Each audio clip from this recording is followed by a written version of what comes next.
지난주에 마지막이 그렇게 끝나고 있습니다. 우리가 그와 함께 영광을 받기 위하여 고난도 함께 받아야 할 것이다. 이렇게 고난을 받아야 한다라는, 우리 그리스도인의 고난은 어찌 보면 마땅한 것이다 라는 그러한 말로서 마무리 지어졌습니다. 그러나 이 문제가 다시금 이제 18절에서 드러나고 있습니다. 현재 고난은 장차 우리에게 나타날 영광과 비교할 수 없도다 라는 말로서 우리가 당하는 여러 가지 고난들이 있을 수 있지만, 그러나 그것이 장래에 우리가 경험하게 될 영광과 비교할 수 없을 정도다라는 거예요. 능히 그 모든 것들을 이길 수 있다라는 것이죠.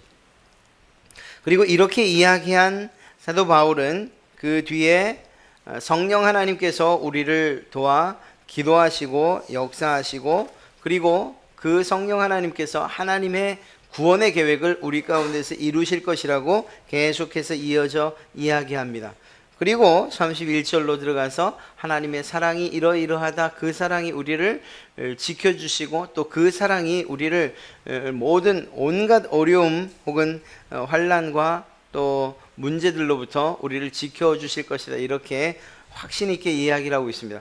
그런 면에서 이 모든 이야기들은 사실은 성경 전체가 그러하지만 오늘 여러분들과 함께 나누는 이야기의 중심에는 하나님의 사랑이 있다라는 이 사실을 우리는 꼭 기억해야 합니다. 그 사랑을 중심으로 오늘의 이야기들을 좀 풀어보려고 하는 것입니다. 사람은 잘 못 믿어요. 제가 여러분들이 보기엔 믿을만하게 보이지만 믿으시면 큰 코 다치세요. 절 믿지 마세요. 누구나 마찬가지예요. 그러다 보니까 뭔가 좀 중요한 약속을 할 때는 서약서를 써요. 서약서를. 서약서? 혹은 각서 이런 거 써요. 각서로 좀 안 되겠다 싶으면 공증을 받아요. 그래서 분명한, 당신과 내가 한 약속이 분명히 있다라는 사실을 모든 사람들, 특히 법 아래서 인정을 받길 원하죠. 사실 말 한마디로 끝날 수 있는 것임에도 불구하고 뭔가 확인받고 싶어 한다는 것입니다. 그런데 이것이 어떤 이익의 관계만은 아니에요. 어떤 부분에 있어서도 우리는 확인받고 싶어 하느냐, 바로 이 사랑에 관해서도 확인받고 싶어 한다는 사실이에요. 남자들의 아주 난감한 그러한 경우라고 한다면 아마 이런 경우 아니겠어요? 당신 나 사랑해요? 이렇게 물을 때 이것이면 다 모든 대답이 다 끝났다고 저희는 생각해요. 죄송합니다. 다른 분들은, 또 다른 남자분들은 그렇게 안 하고 사랑하는 이유 내가 이 구구절절하게 이야기하는지 모르겠는데 저는 그렇지 않은 것 같아요. 경상도 사람도 아닌데 그러면 모든 대답이 다 한 것 같거든요. 그런데 여자분들은 그게 성에 안 차는 것 같아요. 뭔가 사랑한다라는 그 질문에 대답을 했으면 그 대답한 것, 즉 사랑한다는 말이 사실이라는 것을 증명해 보이길 원해요. 좀 손에 잡히는 걸로, 때로는 명품백으로, 때로는 현금으로, 이렇게 날 사랑한다면 뭔가 내 손에 좀 쥐어주면 안 될까, 이렇게 얘기를 하죠. 왜냐면 사실은 그것 아니고도 정말 사랑한다고 하면은 말 한마디에서도 그 진심으로 충분히 알 수 있는 것임에도 불구하고, 그럼에도 불구하고 뭔가 확인을 하고 싶어 하는 것, 이것이 우리 사람들의 본능인 것 같습니다. 오늘 하나님의 사랑을 중심으로 이야기할 때도 우리는 하나님께서 나를 사랑하신다는 것을 알아요. 그리고 하나님께서 날 위해서 모든 것들을 다 내려놓으시고 또 희생하셨다는 것도 알아요. 그럼에도 불구하고 그것들이 좀 더 확실하게 우리 마음 가운데 마치 공증을 하듯이 분명하고 명확하게 우리한테 내 손에 좀 쥐어줬으면 좋겠다라는 이런 생각을 하게 되죠. 만약에 그렇다면 앞서 말하고 있는 고난 혹은 성령을 따라 사는 이러한 삶, 이러한 모든 것들을 살 수 있겠다고 그렇게 이야기하는 것입니다. 사실은 우리가 이것들을 요청하지 않아도, 하나님 날 사랑하신다는 증명을 좀 해보이세요, 이렇게 말하지 않아도 이미 우리는 하나님의 사랑 가운데 있는데 말입니다. 참 친절하게도 하나님께서는 이러한 무례한 요구를 하는 우리들에게 그 하나님의 사랑을 확실히 증명시켜 주고 계시다는 거예요. 오늘 그것을 여러분들과 함께 나누고자 하는 것입니다. 다시 한번 18절로부터 돌아가면 우리가 이 세상 가운데에서 당하는 고난이 있다는 거예요. 특별히 예수님을 믿는 것 때문에 당하는 고난들이 우리에게는 분명히 있습니다. 어떤 이들은 나는 원래부터 믿는 집안에서 태어나서 믿는 것 가지고선 고난받지 않습니다 라고 말할지 몰라요. 그러나 실제적으로 그가 인생을 살아가면서 마음속으로부터 일어나는 그러한 고민들과 또 그리고 어떤 하나님이 기뻐하시는 일들을 선택할 때에 느끼는 그러한 감정들도 그것도 고난이라고 친다면 고난받지 않는 그리스도인은 단 한 사람도 없다고 이야기할 수 있는 것이죠. 모든 사람들이 다 고난을 받아요. 어떤 선택을 하는 데 있어서나 실제적인 몸의 고난이나 혹은 정신적인 고난이나 혹은 핍박이나 조롱이나 모든 고난, 심지어는 죽음까지도 이러한 고난에 속하는 것을 보게 됩니다. 이러한 고난을 당할 때에 사도 바울은 우리에게 권면하고 있어요. 그 고난을 이길 수 있는 방법이 뭐냐고? 내가 한 가지 알려주마. 우리가 이 고난을 당하는 것, 이것이 헛된 것이 아니라는 것을 알아라 라는 거예요. 사도 바울이 이렇게 분명하고 명확하게 이야기할 수 있는 이유가 무엇이죠? 그렇죠. 사도 바울은 이 천국을 보고 온 사람이에요. 그러나 그것들을 말하지 않는 것이 내가 말하는 이것이 천국을 잘 묘사하지 못할까봐, 그리고 정말 바르게 전하지 못할까봐 내가 이 말 못하겠다라고 그렇게 이야기했지 않습니까? 삼층천을 보고 온 분이라는 얘기예요. 그런 면에서 볼 때에 사도 바울이 본 그 하나님 나라의 영광스러움, 그것을 생각해 볼진데 지금 당하는 이거 아무것도 아니라. 그러니까 어떤 면에서 사도 바울은 죽음을 각오하고 그 길을 달려가는 거죠.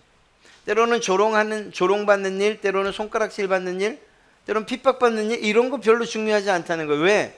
이것 이후에, 그래서 내게 주어진 인생의 삶을 마무리 짓는 그때에 하나님 앞에가 그 영광스러움에 동참할 것을 그가 기대하고 또 그것이 사실이라는 것을 알았기 때문이라는 것입니다. 그러다 보니까 현재의 고난이 그 장차올 영광, 그것을 포기하지 못하게 하는 거죠. 사실 이러한 이야기들은, 이러한 사도 바울의 고백은 사도 바울의 고백만은 아니에요. 우리나라의 믿음의 선배들, 정말 그 일제치하나 혹은 6.25 전쟁을 통해서 목숨을 내걸고 믿었던 그분들, 우리가 지난 3월 1일 날 갔던 그곳 해미성읍에서 봤던 그러한 순교의 장면들, 또 다음에 또 우리가 가서 보게 될 그러한 믿음의 선배들의 삶과 죽음에 관한 이야기들, 아니 그 사람들이 도대체 어떤 소망이 있길래, 사실 사도 바울처럼 이렇게 분명한 하나님 나라를 본 것도 아닌데 그저 코 큰 사람들, 선교사님들이 와서 전해준 그 말이 대부분이고 그것이 전부인데, 그리고 그 믿음을 통해서 알게 된, 정말 믿음 가운데 알게 된 그 하늘나라가 전부인데 그것을 위해서 목숨을 내건단 말이에요. 이유가 무엇일까요? 비록 그분들이 환상을 통해 하나님의 나라를 받는지 안 받는지는 모르겠습니다만, 그러나 말씀을 통해서 그리고 선포되어지는 그러한 설교 가운데서 그 하나님 나라에 대한 소망을 충분히, 그리고 그 나라의 영광스러움을 그들이 충분히 알았기 때문이라고 밖에 이야기할 수 없는 거예요. 지금도 사실은 믿는다는 이유 때문에 죽임을 당하는 그러한 우리의 형제 자매들이 얼마나 많은지 알 수 없어요. 이 땅에서는 아니지만, 그러나 외국에서는, 그리고 여전히 믿는다는 이유 때문에 순교해야 되는 그러한 지역이 있기도 하고, 그러한 장면들을 혹여 영상을 통해서 이런 매체를 통해서 보게 될 때는, 야, 이분들이 왜 이렇게 고통당하고 이렇게 죽어야 되는가. 많은 사람들에게 정말 폭행, 또 그리고 매맞음을 당해야, 때로는 불에 타 죽는 일들이나 혹은 정말 칼이나 창에 왜 이렇게 죽어가야 하는가. 그때 우리들은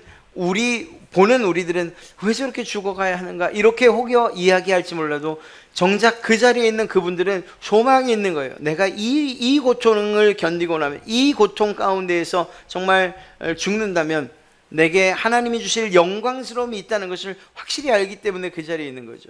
만약에 아무런 하나님이 주시는 것도 없고 그 영광스러움도 없고 그저 그것이 믿어지든 안 믿어지든 정말 이게 정말일까? 이런 긴가민가한 상황이라면 그 누가 거기서 죽을 각오를 하겠냐는 거예요.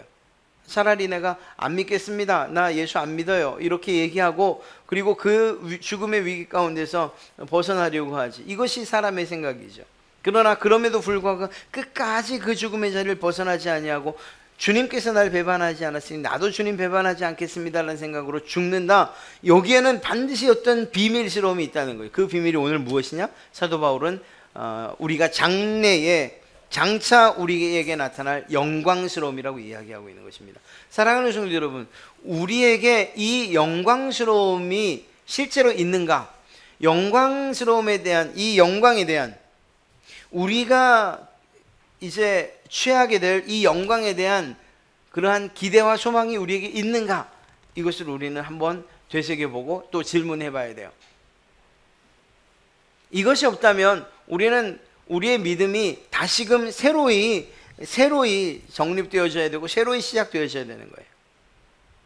그리스도인에게 정말 이 사선을 넘어서 경험하게 될 주 안에서의 영광스러움이 없다면, 그 영광을 누리지 못한다면 그것은 아무런 의미가 없는 것과 마찬가지거든요.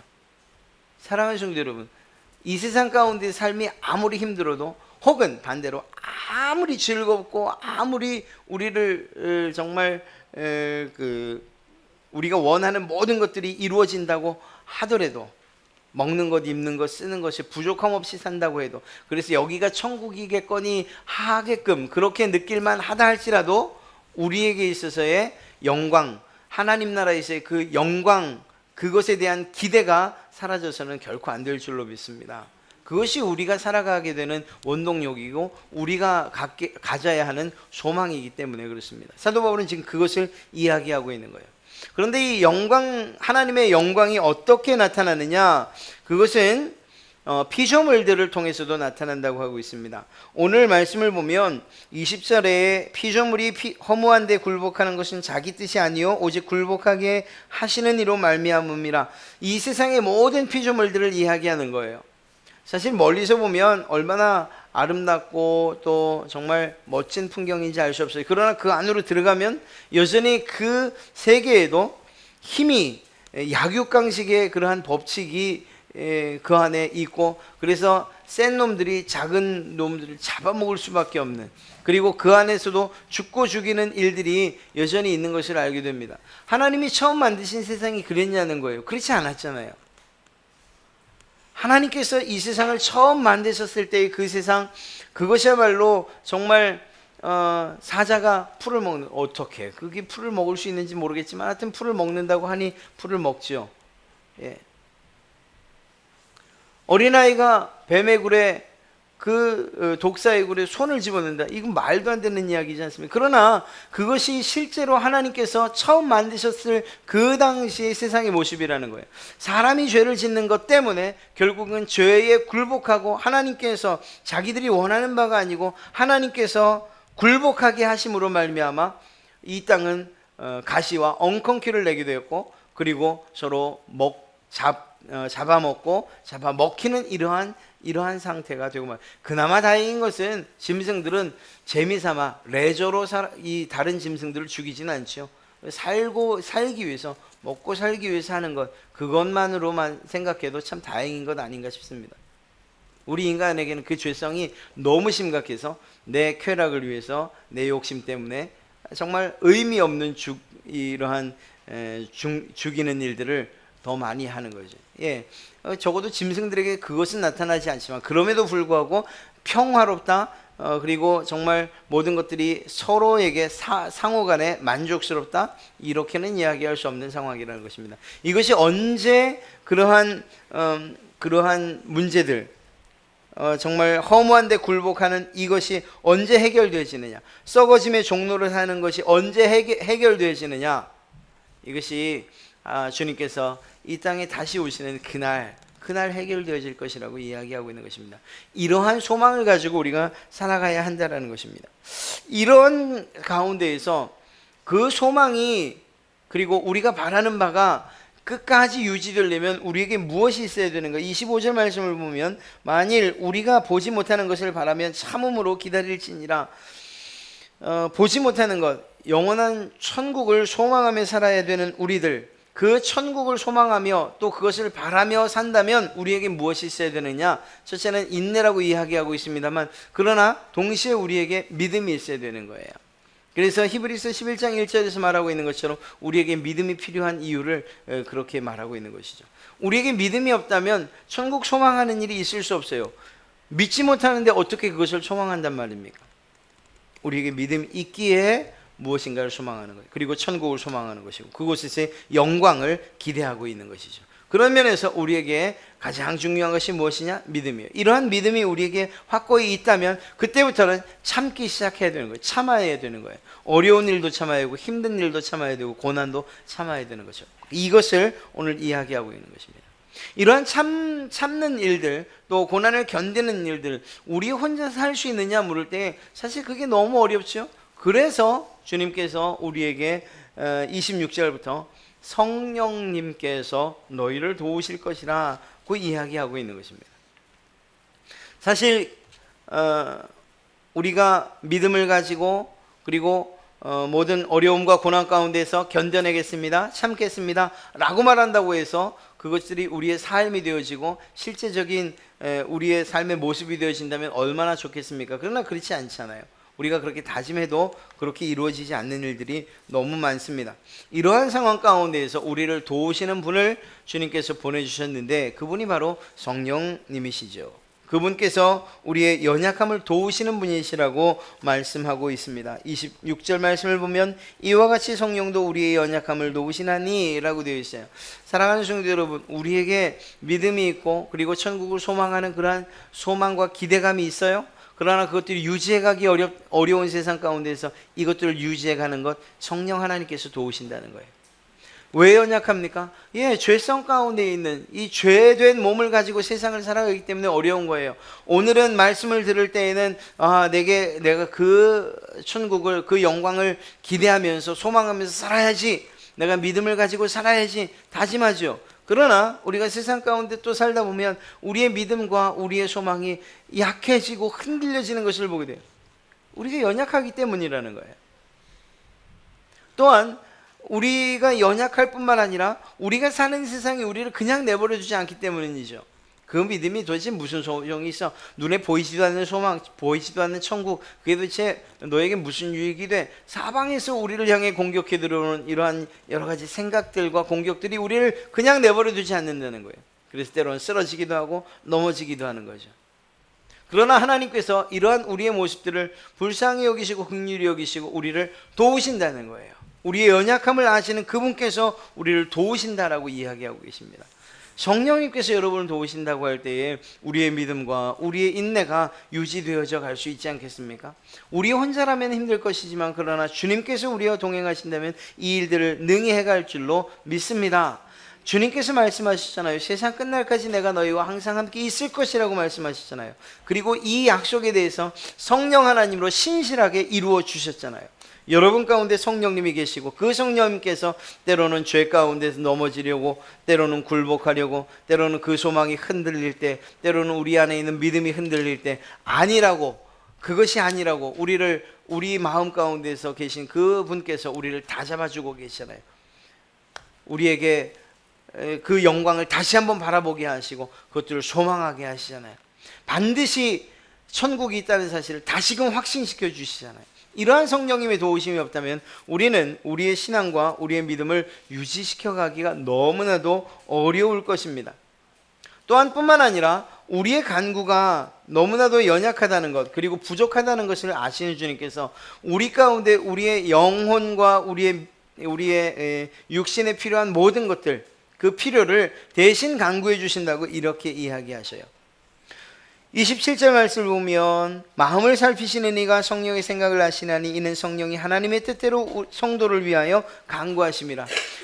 성령 하나님께서 우리의 필요를 아시고 우리의 몸의 필요와 영혼의 필요를 아시고 간구해 주신다고 이야기하고 있습니다. 여기서 한 가지 중요한 것, 하나님의 뜻대로 간구하신다는 거예요. 사실 우리가 간구하는 것들이 없지 않아요. 우리가 날마다 새벽 혹은 기도의 시간을 정하고 우리의 필요들을 간구해요. 하나님, 내게 이것이 필요합니다, 저것이 필요합니다, 많은 것들을 간구해요. 그러나 이 모든 것들이 하나님의 뜻과 반드시 일치하는 것은 아니라는 거죠. 때로는 내 욕심 때문에, 때로는 너무나도 갈급한 내 생각 때문에, 때로는 즉각적으로 이루어지길 원하고, 때로는 정말 이것이 옳지 않다는 것을 알면서도 그것들을 소원하고 바라는 이러한 때가 있어요.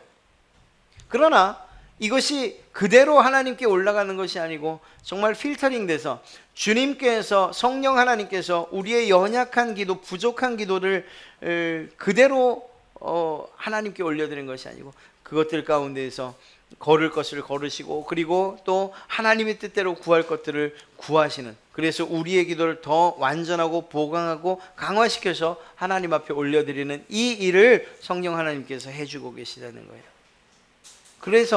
그래서 우리의 기도가 사실은 완전하지 않지만, 그러나 성령님으로 인하여서 드려지는 그러한 기도일 때에 하나님께서 기뻐 받으시는 그러한 기도가 된다는 것입니다. 하나님의 뜻대로 간구하시는 그러한 성령 하나님께서 우리 가운데 계시다는 거예요.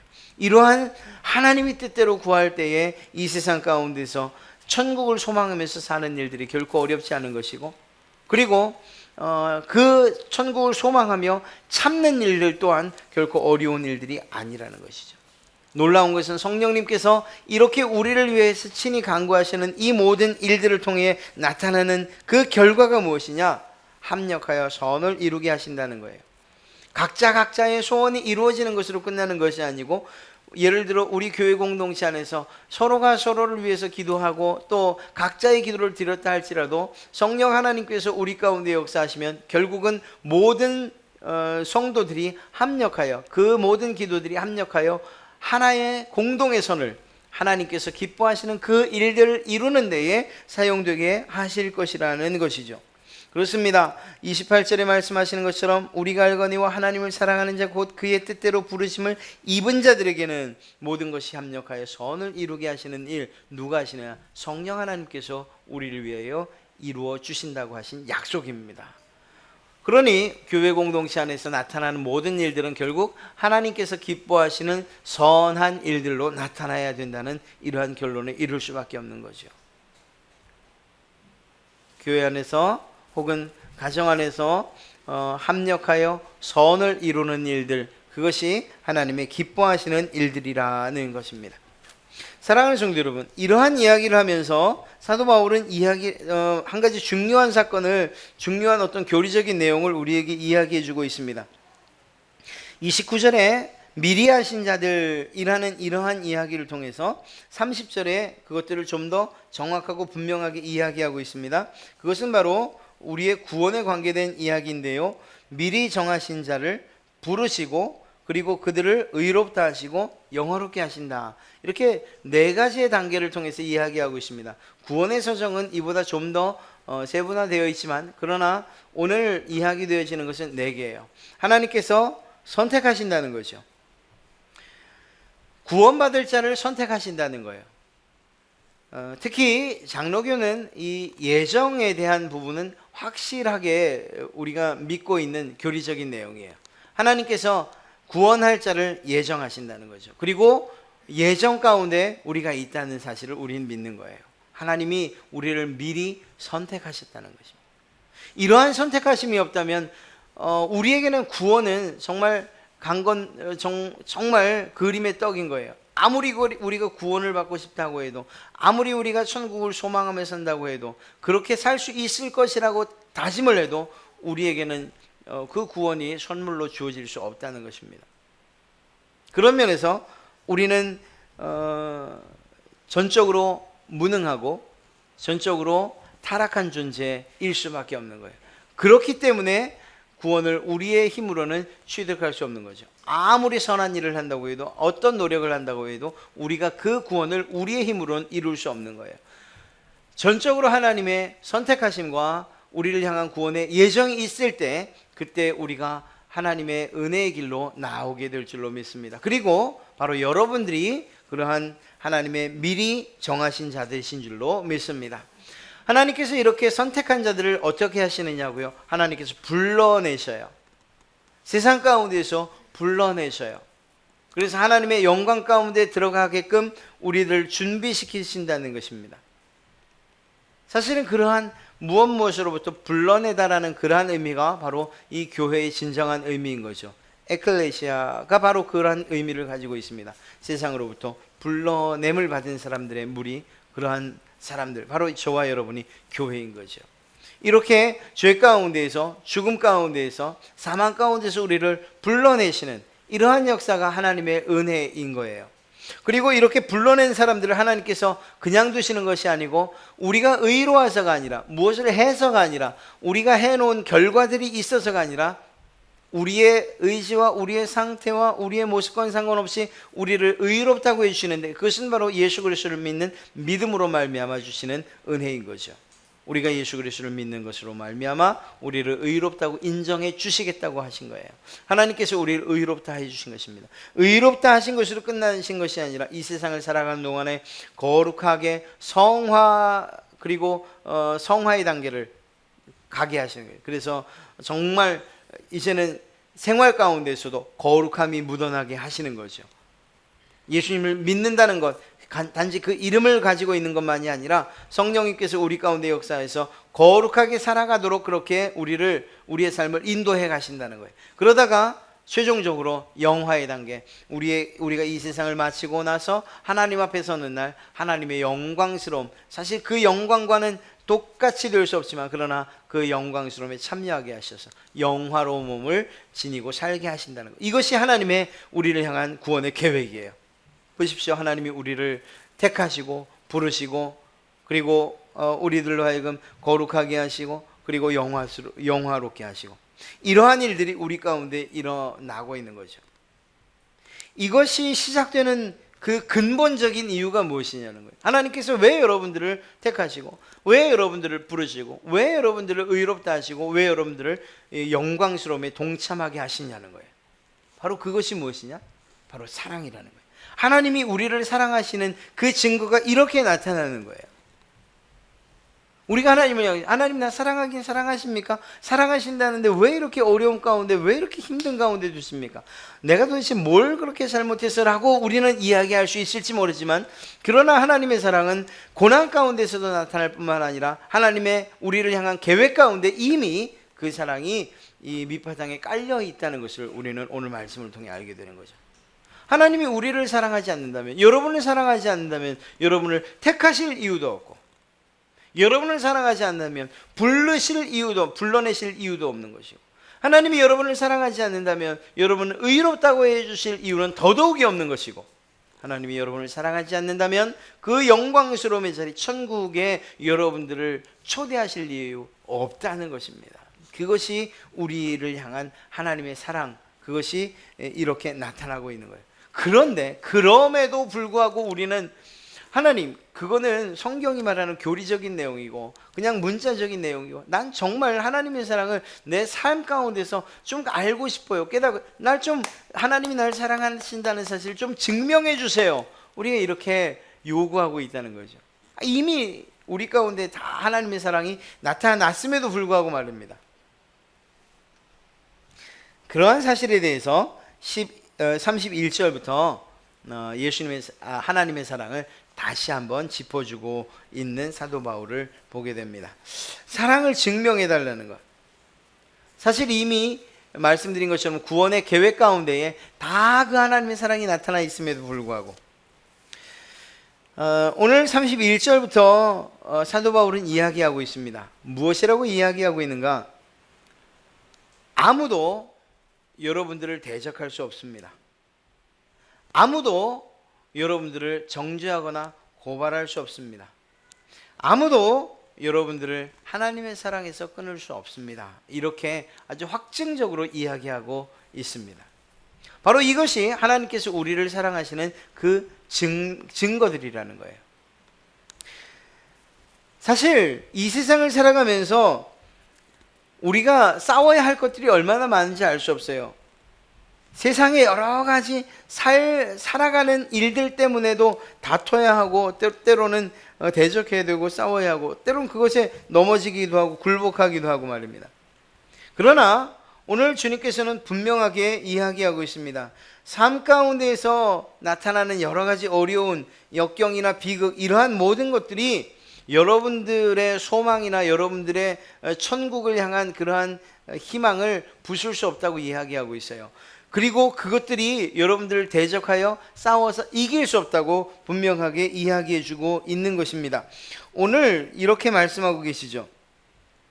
31절에 그런즉 이 일에 대하여, 이 일이라는 것은 앞서 말씀드린 하나님의 구원의 계획이에요.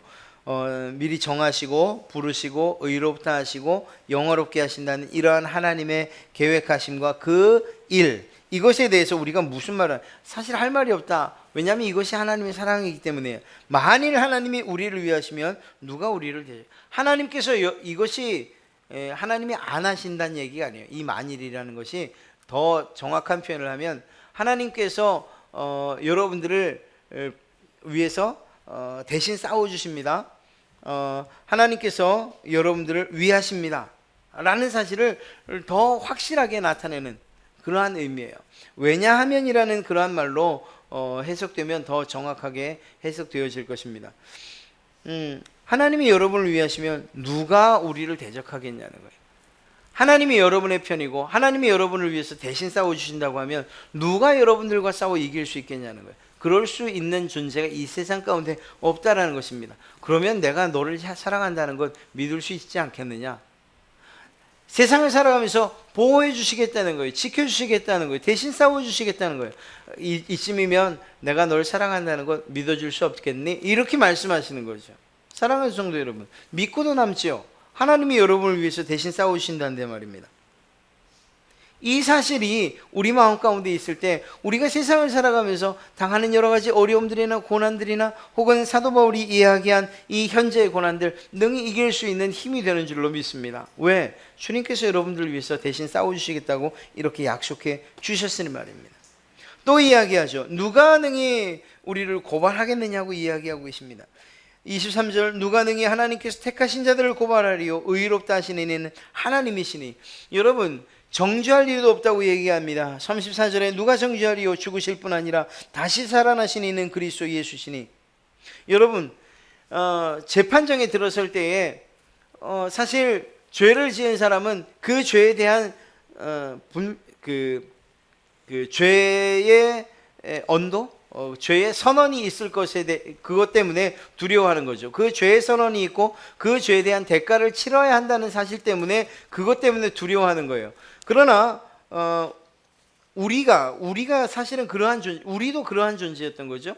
하나님 앞에 설 때 두려움 가운데 설 수밖에 없는 그러한 존재들이었어요. 우리의 죄의 문제를 우리가 해결할 수 없기 때문에 하나님 앞에 설 때 우리는 그 죄로 인해서 우리에게 정말 심판이 언도되고 그 죄의 값을 치러야 한다는 것, 그것이 하나님의 입으로부터 나온다는 사실이 우리를 두렵게 하는 거예요. 그런데 오늘 하나님께서 무엇이라고 이야기하시느냐? 이미 예수 그리스도 피로 말미암아 너는 의롭게 되었다, 깨끗하다. 널 위해서 예수 그리스도가 죽어주지 않았느냐? 예수님께서 죽으신 이 사실을 믿는 너희들은 이미 죄가 없다라고 우리를 인정해 주셨다는 거예요. 이미 선언하셨다는 거예요.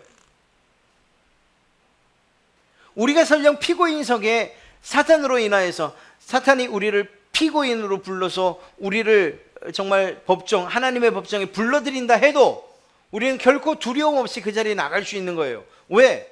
이미 우리는 그 일에 대해서 의롭다고 선언받은 사람들이기 때문인 거죠.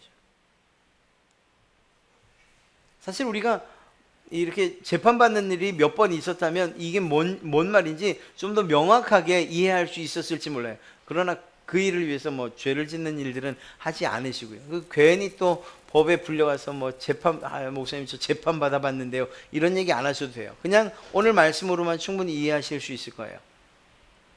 사실 사탄은 우리를 끊임없이 고소해요. 너 죄인이지? 넌 날 때부터 죄인일 뿐만 아니라 네가 살아온 생을 돌아봐. 네가 이때의 죄를 지었지. 네가 어떤 때의 죄를 지었지. 이런 상황 가운데서 죄를 지었지.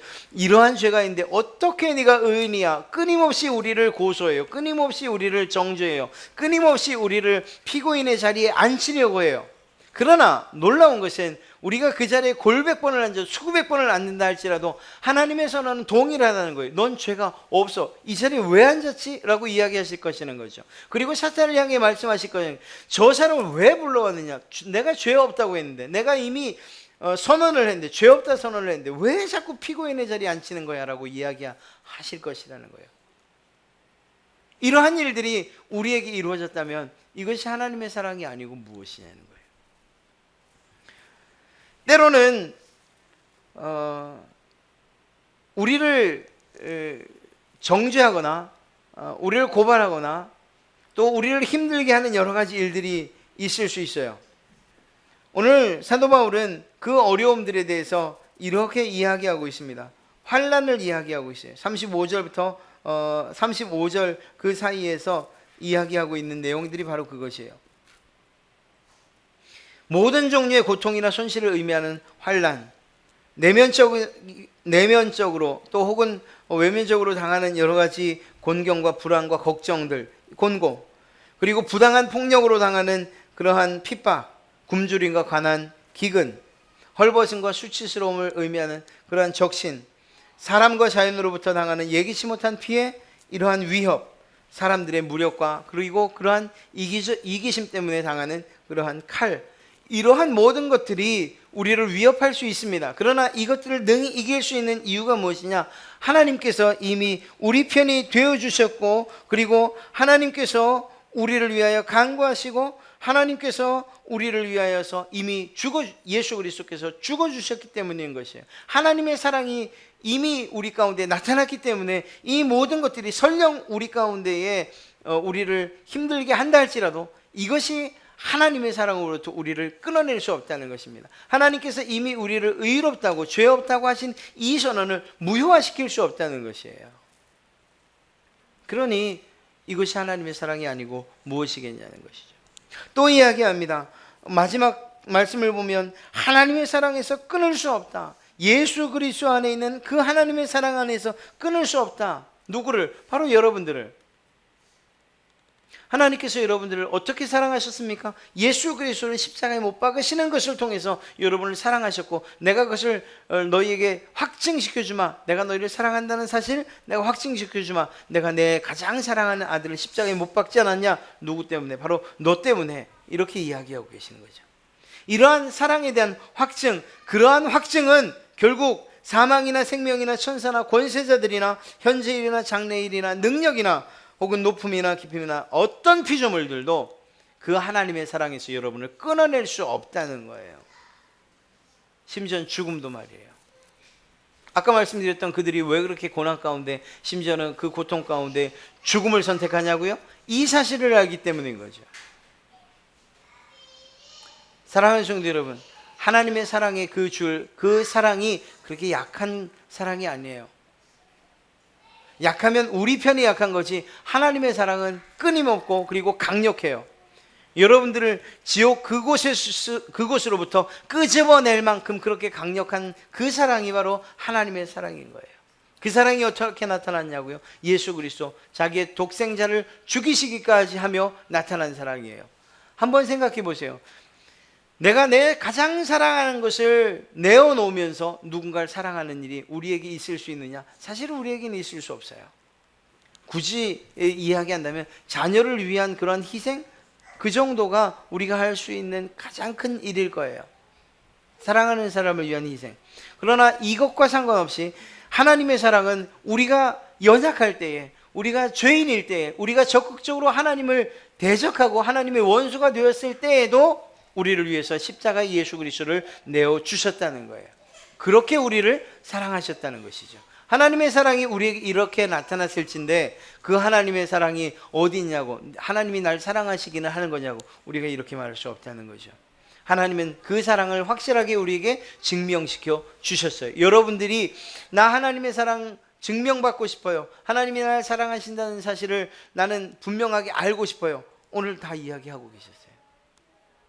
예수 그리스도 그분을 통해서 그분의 죽으심을 여러분의 생명과 맞바꾸셨다는 거죠. 그리고 오늘 분명하게 이 선언들을 통해서 너를 대적할 자가 없다. 왜? 내가 너를 사랑으로 지켜주기 때문이고, 너를 고발할 자가 없다. 왜? 내가 너를 이미 내 사랑으로 의롭다고 해줬기 때문에, 선언했기 때문에.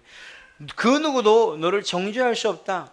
사탄도 너를 정죄할 수 없다. 왜? 내가 이미 예수 그리스도를 십자가에 못 박는, 내 아들을 십자가에 못 박는 것을 통해서 너를 의롭다고 이미 인정했기 때문에, 너에게 발려있는 예수 그리스도의 피를 보거라. 난 그 피만 볼 것이다 라고 주님이 하나님께서 말씀하시기 때문인 것이죠.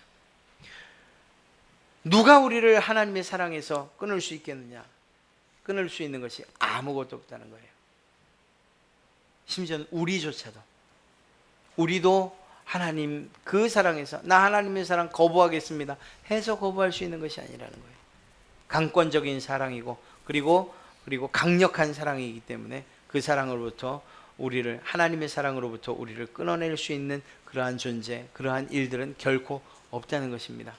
그렇다면 우리가 어떻게 살아갈 수 있겠습니까? 그렇기 때문에 우리가 담대하게 살아갈 수 있는 것이죠.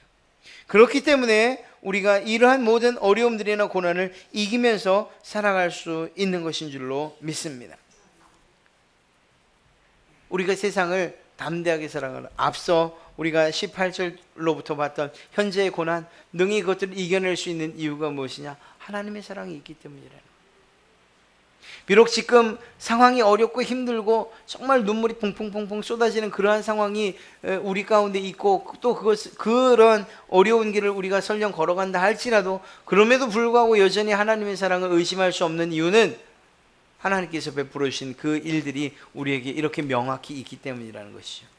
우리의 구원을 위해서 이루어 주신 일들, 우리가 영광스러움에 동참하게끔 하나님이 베풀어 주신 일들이 우리 가운데 이미 나타나 있기 때문인 것이죠.